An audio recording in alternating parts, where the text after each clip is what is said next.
Bismillahirrahmanirrahim. Assalamualaikum warahmatullahi wabarakatuh. Sebelumnya yang terhormat kepada Pak Wazin MSI sebagai dosen pengampu mata kuliah Hukum Bisnis,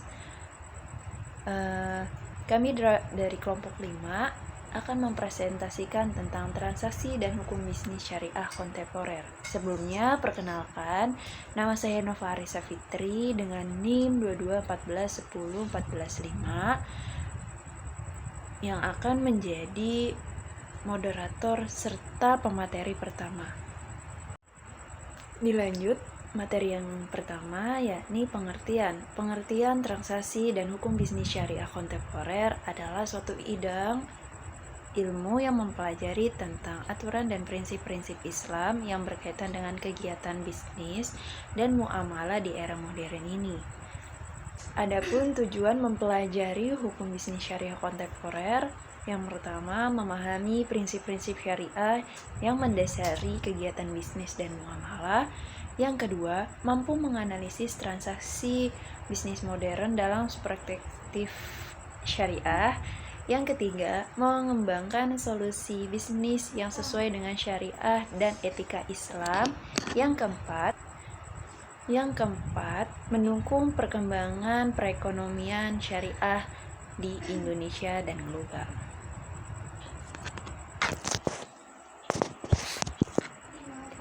Yang keempat, membantu perkembangan pertumbuhan ekonomi syariah di Indonesia dan global. Materi berikutnya yakni Fransis atau waralaba syariah. Waralaba syariah atau konsep waralaba ini sama dengan konsep musyrikah atau syirkah dalam fikih muamalah. Musyarakah atau syirkah ini secara definisi adalah suatu kerjasama antara dua orang atau lebih dalam hal permodalan, kepercayaan, keterampilan dalam usaha tertentu dengan pembagian keuntungan berdasarkan nisbah yang disepakati oleh pihak-pihak yang berkaitan, yang dimana kesepakatan ini sudah disepakati dari awal mereka menjalankan suatu bisnis.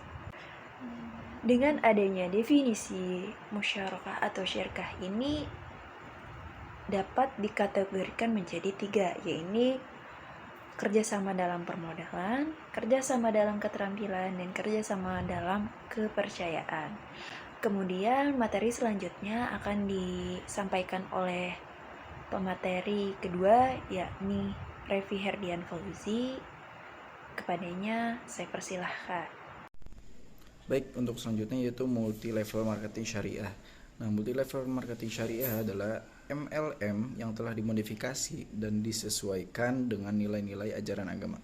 Aspek-aspek harama dan syubhat dihilangkan dan diganti dengan nilai-nilai syariah yang berlandaskan tauhid, akhlak, dan hukum muamalah. Agar praktik MLM syariah dapat masuk ke dalam kategori halal, maka di antara syaratnya yang harus terpenuhi adalah yang pertama, berstatus halal produk yang dipasarkan menjadi subhat dan baik. Kemudian yang kedua, rukun dalam jual beli wajib terpenuhi dalam akadnya. Kemudian yang ketiga, harus sesuai syariah semua aspek baik peraturan perusahaan dan semua yang terkait dengan perusahaan. Kemudian yang keempat, tidak boleh harga terlalu mahal, manfaat yang diperoleh tidak sepadan, kualitas, tidak adanya anggota yang terzolimi, itulah yang disebut markup terhadap harga barang. Kemudian yang kelima, memiliki dewan pengawas syariah dan formula insentif harus adil, tidak menzolimi downline dan tidak menempatkan upline hanya menerima passive income tanpa bekerja. Upline tidak boleh menerima income dari hasil jeripayah downline-nya. Kemudian sistem multi-level marketing syariah. Bisnis yang dijalankan dengan sistem MLM syariah tidak hanya sekedar menjalankan penjualan produk, barang, tetapi juga jasa, yaitu jasa marketing yang berlevel-level atau bertingkat-tingkat dengan imbalan berupa marketing fee, bonus, hadiah, dan sebagainya. Tergantung prestasi dan level seorang anggota, jasa marketing yang bertindak sebagai perantara antara produsen dan konsumen dalam istilah fikih Islam, hal ini disebut samsarah atau simsar. Kegiatan samsara dalam bentuk distributor, agen, member, atau mitra niaga dalam fikih Islam termasuk dalam akad ijarah, yaitu suatu transaksi memanfaatkan jasa orang lain dengan imbalan, insentif atau bonus yang semua ulama membolehkan akad seperti ini. The Islamic and Nutrition of America telah membuat himbauan terkait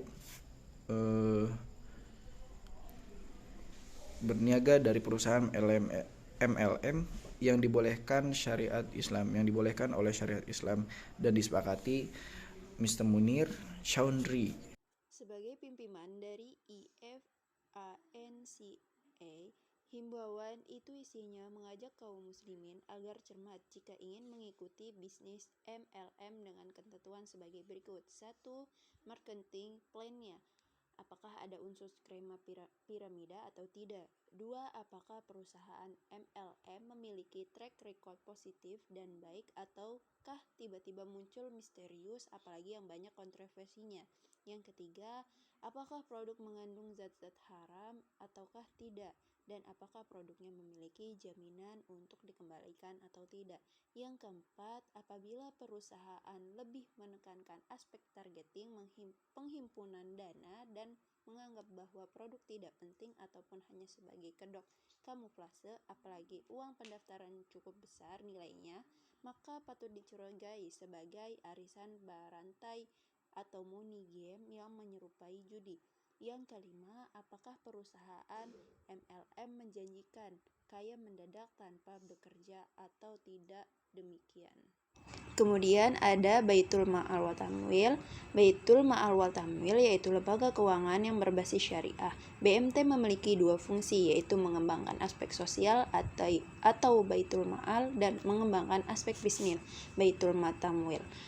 Kedua fungsi tersebut dijalankan dengan berlandaskan pada aturan syariat Islam. Baitul Ma'al BMT Beriharjo adalah salah satu bagian yang menghimpun zakat, infak, dan sodaqah atau zifwah guna disalurkan ke masyarakat.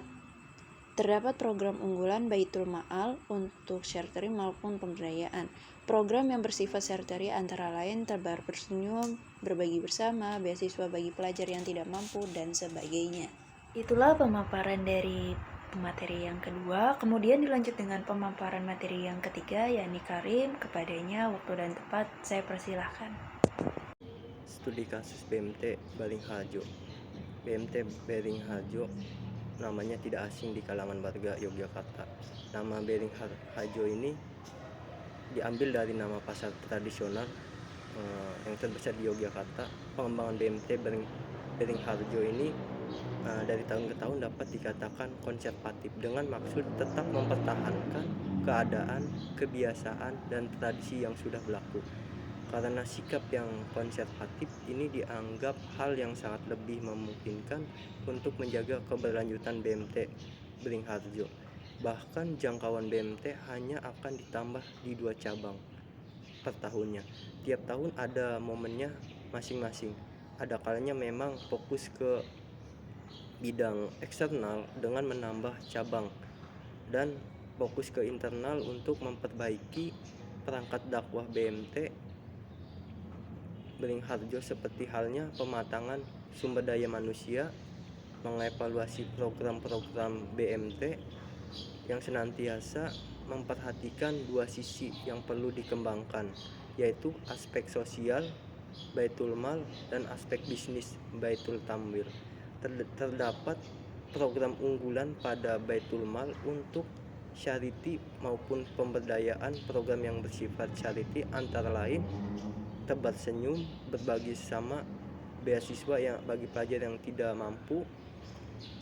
Program ini yang tetap dalam pantauan pemberdayaan ekonomi kreatif BMT Beringharjo ini Sasarannya itu adalah penduduk miskin atau kaum duafa, dan pemilik keberhasilan program kerja ini dapat dilihat dari terciptanya lapangan kerja dan peningkatan keberdayaan ekonomi kreatif pada rumah tangga. Baik, mungkin itu saja yang dapat kelompok kami sampaikan. Kurang lebihnya kami mohon maaf. Wassalamualaikum warahmatullahi wabarakatuh.